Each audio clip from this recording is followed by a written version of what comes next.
দেখুন, আমরা smart meter লাগাতে চলে এসেছি আসাম, জোরহাট, মরিয়ানি। আমাদের মিটার লাগানো শুরু হয়ে গেছে স্মার্ট মিটার। আমাকে হয়তো আপনারা অনেকেই চিনেন। আমি spot billing meter reader Paschimbangla থেকে এসেছি, মালদা। অনেকেই আমাদেরকে হয়তো অ্যাসোসিয়েশনে দেখেছেন। যদি স্মার্ট মিটারের ব্যাপারে কারো যদি কোনো প্রশ্ন থাকে, তাহলে যদি নম্বর থাকে তো দয়া করে দিনের বেলা কেউ ফোন করবেন না, রাত্রে 8টার পরে ফোন করবেন। এবং আমাদের ভবিষ্যৎ হয়তো খুব খারাপ।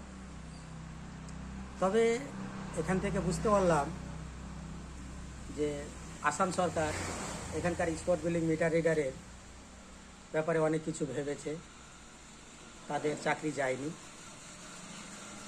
আমি বিভিন্ন অফিসে, যেই অফিসে, সাপ্লাই অফিসে, এসডিও অফিসে কথা বললাম। কথা বলে থেকে বুঝতে পারলাম যে এরা কন্ট্রাকচুয়ালের থেকে পারমানেন্টই হয়ে গেছে। এটা কিন্তু সুখবর, আমাদের পশ্চিমবাংলার জন্য কিন্তু বড় দুঃখের খবর। স্মার্ট মিটার লাগবে পশ্চিমবাংলায়, আশা করি 2024-এর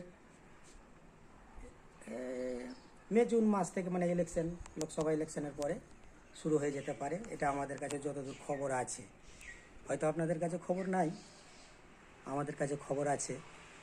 হ্যাঁ, তো বিশেষ কিছু আর যদি জানতে হয় তাহলে দয়া করে কেউ দিনের বেলা ফোন করবেন না।